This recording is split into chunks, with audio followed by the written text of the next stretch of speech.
tell me she's going to come back through.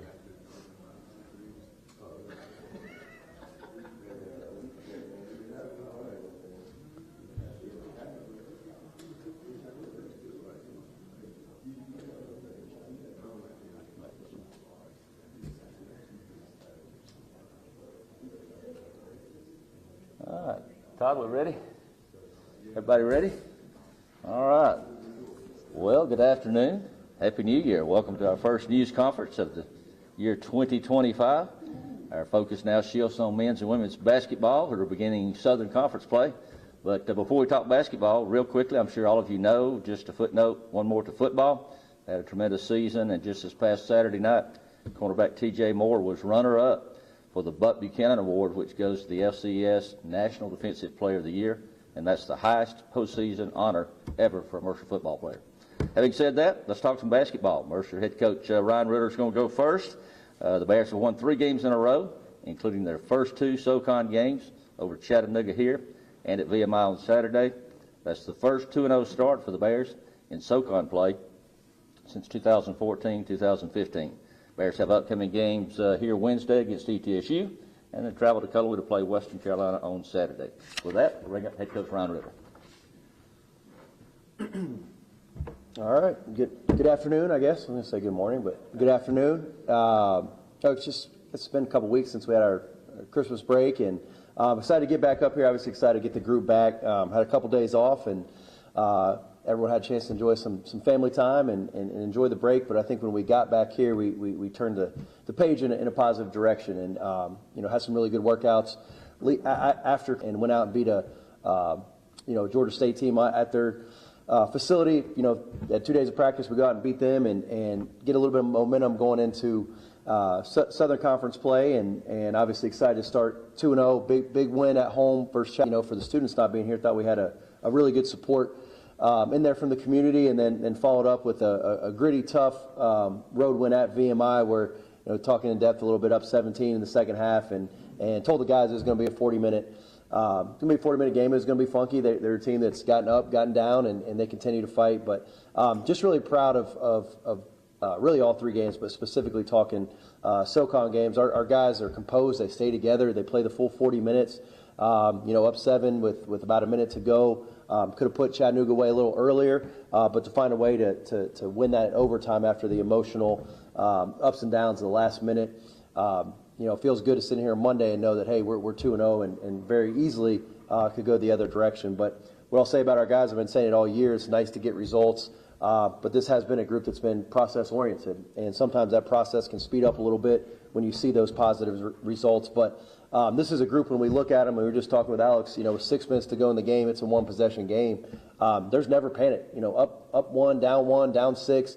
This group is just constantly seeking answers, and we'd like to maybe extend a couple leads and win a little easier, but at the end of the day, we're sitting here 2-0 and know we've got a really quality opponent coming in here on Wednesday night, and know we got to have great Monday, Tuesday of practice, and try to go 1-0 on Wednesday. So with that, I'll open it up for any questions. What have you learned about your team, Coach, in those 2 wins in the conference where you were ahead, and then all of a sudden the momentum swung the other way and you were able to get it back? What does that talk to you a little bit about your guys? Yeah, I think the biggest thing is, you sit in those huddles, and, we've got 16 more conference games to go, and there's going to be a lot of 1-possession games with 4 minutes to go. And I think when you look at that group, you can see it in their face. They believe, they know we're going to win. It's not, I hope we can win. They know we're going to win. And that's a great thing as a coach, that you're just going in there to try to coach X's and O's. You're not worried about, emotional ups and downs. That the group is constantly seeking, hey, what do you got next for us, Coach? And we haven't done it once or twice. We've done this 5 times now. So there's a real belief that when this thing's a 1-possession game, we're going to come out on top. What do you think you guys have as your biggest strength so far, and then what do you think is weaknesses? Yeah, I think the biggest strength is just connectedness of our group. We're a really connected group, and I think we took a couple tough L's before Christmas, but the group came back ready to get better, ready excited to turn the page. And so I think when it really breaks down to it, obviously we've had some really good offensive outings, we've had some really good defensive outings, But I think the one thing that this group, with all the newness, all the new staff members, all the new players, it's a really connected group, and I think you're seeing guys really mesh together. I think the thing that we got to continue to work on, and we've done a tremendous job, but I think right now, 2 games in, we have the second best defense in the league. I think if you look at the non-conference, we're the 4th best defense in the league, and I think that's grown significantly in the last 2 to 3 to 4 weeks. Whereas I think it's still an area we got to attack, but we're getting better and better in that area. How important are Alex's contributions inside? I think he carried the load. Shoot. Big guy in there. I told him the other night, I think it was after, maybe after Chattanooga, man, we're going to miss this dude. He's every day, he's the same person every single day. Doesn't know if he has 14 points, 13 points, 2 points, 18 rebounds, 6 rebounds.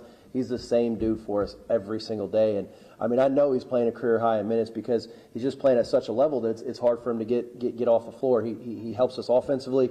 He's tremendous for us defensively. And I think when you look at why are we winning close games late, like a big reason he's anchor, man. We know what we're getting. He doesn't get razzled. He's the same guy every day, and it's someone that we can count on. So I don't know that we can put into words the impact he's had on our team this year, but I know we're counting on it every night. Ryan, preseason coming in, what your identity of your team was, has that changed as the season goes along? About, hey, I thought this would be our identity, but now this is?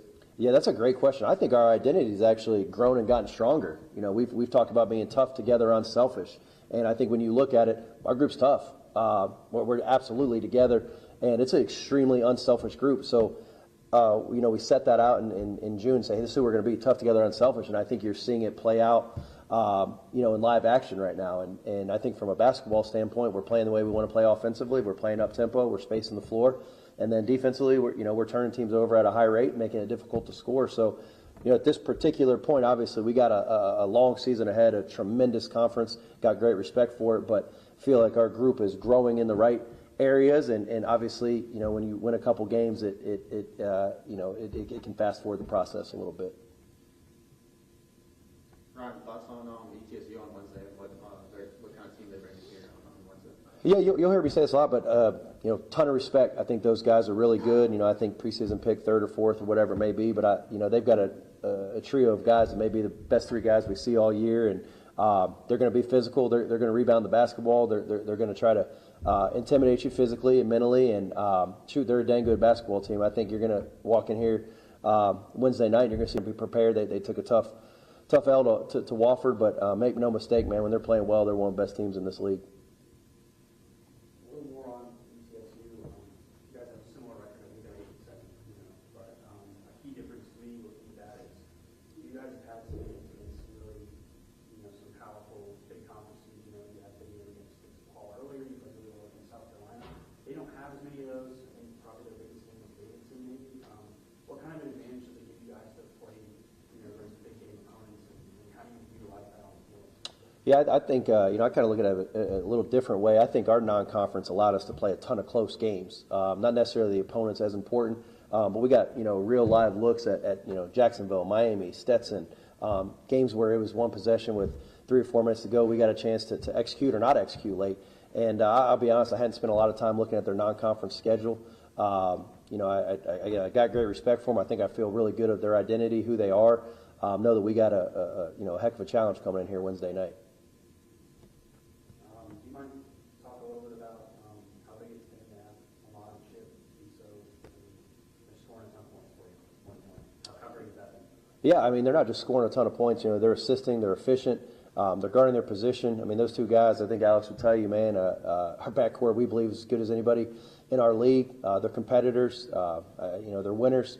Even the days that, we sat there and maybe thought, maybe Mod didn't play as well on Saturday. Well, he has 11 points, 5 assists, 5 rebounds, so that's the expectation these guys are setting. And then, a guy like Chip Johnson, man, he was a little quiet on Saturday, but late down the stretch, we're up 1. He goes to the free throw line. We know it's money, puts them both in, and we find a way to get a stop down the stretch. And, I love going to war with that guy. I love going to war with those 2 guards and really everyone on our team. Coach, we reflected a little bit post-game Saturday, a milestone for you, 200th career win. I know you felt like a lot of folks have helped to get you to that point for this milestone in your career. Yeah, it's funny. You were the one that told me it was 200. I really had no idea, and so the first thing you think of is, dang man, I'm 200 wins. I'm getting pretty old. But the reality is, it's just the truth is we've had tremendous players, man. You can't win a lot of games throughout the last, I guess, 11, 12 years that I've been a head coach, and it's a lot of sacrifices, and it's not just those guys. I mean, my wife, our coaches, got families. You sacrifice a lot just to put a win on the board, and I think that goes for everyone, whether you're a guy that sacrificed minutes or shots, or a family that's sacrificing time away, or you're an assistant that's sacrificing your ego to help the betterment of the program. And I don't take that for granted because, 200 wins, that's a lot. Don't really care if it's about me, but just look at all the moments and the memories. So a lot of good ones in there. All right, anything else, Coach Ritter? All right, thanks, Coach. Thank you. All right, let's go to one of our senior, the big guy down low, Alex Hope, native of Lexington, North Carolina. And by the way, he currently leads the Southern Conference in field goal shooting percentage, but he didn't hear me say that.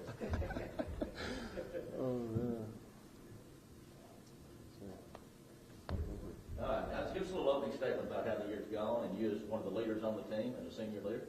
Okay. So, I mean, like Coach Ritter said, I mean, since we got here in, June, July, I mean, every day, it's been a goal to get to, play our best basketball in March. And I think we're definitely on our way there now. I mean, of course, we had some bumps and bruises early on, but, I mean, that was expected because our team was brand new. So we had to learn each other, learn our tendencies and all, but I think we're finally starting to turn that corner, and I'm really, really excited to see what the finishing product is, and I think y'all will be too. We already talked about the close games a little bit. How fun is that for you guys as a team? I mean, obviously, like he said, maybe you want to win a few of them, by a bigger margin, but how much do you guys enjoy that as a team, and how do you feel like you contribute to those close games? I think our team loves it. I know, whenever it's, 5 or 6 minutes up on the clock, and whether we're down, we're up, or it's a tie game, like Coach said, there's no panic on the floor. We all trust in each other and what we each can do on the floor. I feel like we expect to win those games because we put in so much work. I know there's been situational games in practice where we work on stuff like that. So it's not necessarily a reason. I really try to keep everyone level-headed, even though it's not much panic anyways. But just try to be an elite communicator is another thing that Coach has challenged me with, especially over the course of this year. And just try to get our guys, give us some energy on the back line because, I'm pretty much the eyes for everybody else because they can't really see anything behind them. But, just trying to be that elite communicator that my team needs and, hold the fort down at the basket. I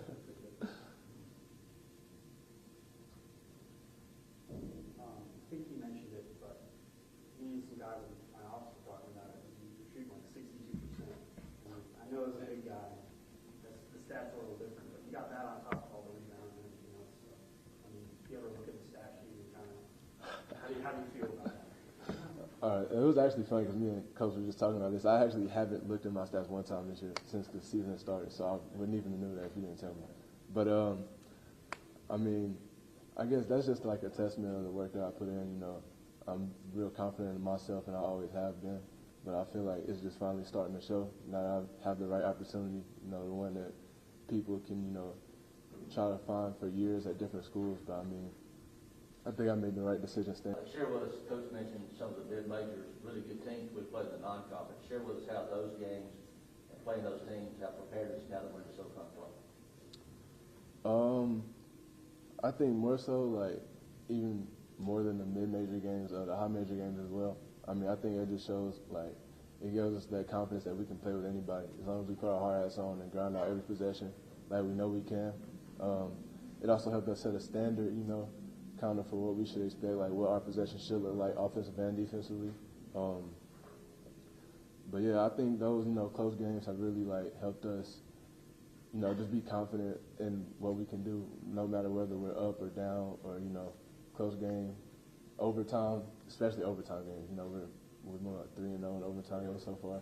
So, I mean, it's just helped us find a way to, continue to believe even when the cards or odds may have been stacked against us before. Alex, I think not only are you playing well offensively, but I think you're playing well defensively as well, and just being physical down your game defensively in the offseason? Maybe anything like Coach Smith was kind of work with you with, whether it be like your feet or just your work defensively this year? To be honest, I think that's just the result of me being an old kid now. I've been in college a while now, but I mean, more so just knowing my opponent. We real personnel based in our scouts and stuff like that. So knowing more so what the player that I'm guarding can and can't do well, I think that's just helped me a lot, be a lot better and guarding them effectively. And I just think the results are starting to show now. Okay, anything else, Alex? All right, thanks, guys. Appreciate it. All right, let's call some women's hoops. Coach Hurd, you'll come forward. Her team coming off a huge win on the road, their last outing at Kennesaw State, and they'll be opening up conference play this Saturday. They'll be at home against Sanford. Coach, catch us up to date. All right, how are you all? Great. Talia's getting out of class, so I think she'll be here hopefully before this is over. So, class student, athlete first. Yeah, I think the biggest thing for us is, Christmas and, coming off of Christmas. I think the biggest thing for us we've tried to do is just make sure we got better every single day. We've had unfortunate injuries, a lot of different adversity that's hit. But I'm just really proud of this group and how we just keep growing. To go to Kennesaw and win on the road the way we did before, the last non-conference game was huge. I think you can find a way where you understand and see how your team has grown. I think we got to third quarter and we're going to the huddle. I'm going in and the coaches were standing back, and the group that was sitting there waiting for me to get there was talking about how they was going to win the game, and they knew they could, and this is what we needed to do and adjust. And so when you get to that point and your players are talking about what needs to be done on the floor, then you're growing as a group. And I think some of that's why I'm hoping Talia makes it here. She's really growing a lot as a freshman. I put her in a situation where she's had to grow up really fast, but she's doing a great job, and I think that's something that's really helped us along with the consistency of Ariana Bennett and the rest of the young ladies. So, the staff, we're working every single day to try to just keep putting them in a position where they can continue to keep getting better. Not ideal that we have this long break before we play, but it's just how the schedule worked out when I got here. We've gave them a couple of days off. We've did a lot of film stuff. It can go two ways, and I think that what we've tried to do is look at the positives of this is a good opportunity for us to kind of get some of our players back that have kind of had some little nagging injuries, get them some rest, and then be ready to go for Sanford. Sanford's going to be a tough opponent, just like conference, but I'm super excited. I think our team is. We're ready to go. Sanford has big post on the inside. They have guards that can shoot it. But the great thing I feel like is that we're playing here at home to start the conference, and we're looking forward to that. So with that, I'll open it up for questions. Coach, speaking of adversity and injuries, that Kennesaw State had to be pretty satisfying win for you as a head coach. I mean, you guys had some sick players, and you were able to fight off Kennesaw State coming back. What we did is, and I challenged our team to show up in the first half. We've been really struggling first quarter, second quarter. We won the first quarter, and then we turned around and we was leading at halftime on the road. So I knew that they were very confident that that was something that we could do to have a chance to win that game and be in the game. And so that was something that was really exciting for me. So, yeah, being on the road and having the opportunity to be in that position, that's a really good thing. And so, at the end of the day, it's about me also too as a leader. I'm very confident in those situations. I just wanted to continue to get them to grow and be in that situation where they understand that. And so that's why, that was one of the biggest wins for me as a coach, because I know how hard they've worked to put themselves in a position for that to happen.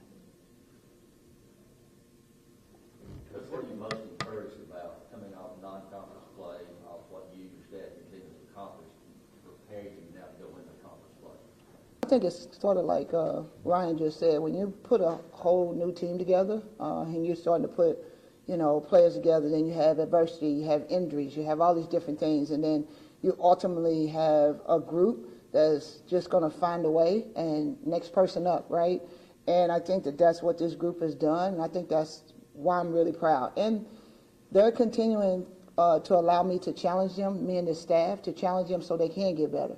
And I think for me, that's the most important thing as a head coach, and I've been in this game a long time. I really enjoy the practice part. I tell them all the time, practice is like my sanctuary, right? And the games, that's their time. Our time then is just to adjust and adapt in the game, but they have to be ready for those situations that we put them in practice so they can carry it over to the floor. Anything else? Go. Yeah, sure, go ahead. Talk too long. I think I want to combine what we've said about the break and kind of going into conference play. Is there any way you can channel that kind of long way over into getting the players into a certain headspace going into conference play, and how do you approach that? Well, I think the biggest thing is, of course, we all know you can't simulate anything. But today, when we get to practice, we'll, put them in situations where we'll, have an opportunity to play and just get their feet under their belt and make sure that, like, we're doing the things that we need to. I think the most important thing is me and the staff getting them to understand that it's their responsibility to have the right mentality when we show up. So we're going to give them a game plan. We're going to give them everything. We've found ways to give them days off to do the things that we needed to. So now we just got to come in. We got to show up every single day. So again, it's not ideal, but I think we're going to use it to our advantage that we had the rest compared to some other people that are still playing or was still playing. Sam, for coming in, I think you mentioned home field advantage. I think they're like 1-7 on the road. Yeah. You guys also play well at home, so how big is that for you guys to have it at home to start out conference play? Yeah, I think it's huge. I think, again, as, we spoke about earlier, we found a way to win a couple of tough ones on the road, and now it's time for us to step up and do the big things we need to here at home and take care of home court. And so we're excited about it and just looking forward to, like you said, just getting started in the conference. Last thing for me, I think you already mentioned Ariana has been a force for you guys. She's really good. I think she's averaging like 11. She's stat sheet in a lot of those places. Tell me a little bit about her, and then also tell me a little bit about Talia. Or Talia, sorry. Yeah. No, Ariana has, man, she's just, every single day just came in and just worked super hard. She's one of those players that everything I ask her to do, she'll do no matter what. If it's play a different position, if it's go a little harder, if it's, really proud of her. She's also, I think, leading the conference in free throws, like free throw percentage and free throws. So it's good as a coach to know that, you have that player that you can put the ball in her hands and that she's going to go rebound or score the basket or do whatever she needs to do. And I think she's been great with this group, as far as like she's growing into her own. When you come from a junior college, she's still having to learn herself. But I think the staff has done a great job putting her in a position where she's continuing to grow. And her and I have a super close relationship. So I'm always watching film with her. I'm always trying to show her what that next thing is. And so she's just a sponge. She wants to be really good. And so I think that's something for me and the staff that we're super excited about. Talia, she's growing and growing every single day, and I'm proud of her. She has a ton of basketball that she understands. Her IQ is really high. I get excited about, and I think I told her she's not a freshman anymore. I think she's finally turning the corner and understanding and knowing what it looks like to lead a team, but also to take big shots when big shots need to be taken, and also to just continue to just keep trusting the process. Okay, thanks, Coach. All right. Well, Talia, you might not need an introduction. Sounds like you already have one, but Talia Harris, our freshman guard from Fishers, Indiana, come on up. If you would, please give us an opening statement, how you feel your freshman year is going, the team's progress, and how excited you are now being in conference play. Hi, I'm Talia Harris, as said, and I'm a freshman from Fishers, Indiana. I feel like since our Kennesaw game that we have grown a lot. Coming off a win is a lot. So bringing that into the conference, I feel like we're ready for the conference and we're excited to play. What's the toughest thing as a freshman adjusting to playing at the level that you're playing at right now in college? I would say the physicality and how fast the game moves. I come from a basketball family, and I know a lot about basketball, so just being a freshman and coming out there and being ready to play, how physical everything is and how fast the game moves. I feel like you adjust pretty easily once you're out there. You just go out there and know what you know how to do, so just play basketball. Coming out of Indiana, it's a pretty serious basketball state, I would say. What drew you to Mercer and Coach Hurd? I've always wanted to play for Coach Hurd. She was the first coach to ever give me an offer in 8th grade, I believe. So knowing that she was going to be my coach at Mercer made me want to come here and play. I know she's a great coach. She's won a lot, and I obviously want to continue to win. So just knowing her on a personal level and our relationship is really good. I know she would make me a better basketball player and person. So I don't only want to come to college to be a better basketball player, but to grow as a person as well. So. You mentioned you come from a basketball family. Tell us more. My sister, Ty Harris, she is now in the WNBA. She plays for the Connecticut Suns. I watched her play high school, AAU, college, and now in the WNBA. So I've been in the gym my whole life since I was a little girl. So just watching her play, modeling my game after her, being in the gym. I mean, basketball kind of just came naturally to me. So, yeah. At the Kennesaw game, I was watching it, and the announcer said, "You look a lot like your sister as you play." Do you feel like you do? Yeah, I do think I look like her. I hear it a lot, so I kind of got used to it. I feel like we do play similar in ways. I am a point guard, she's a point guard too, so I have watched her games, and I do model a lot of things off of her. So. I mean, you just heard your coach say, like, season's just getting into conference play, and she's already saying you're not a freshman anymore. Maybe learn about leadership.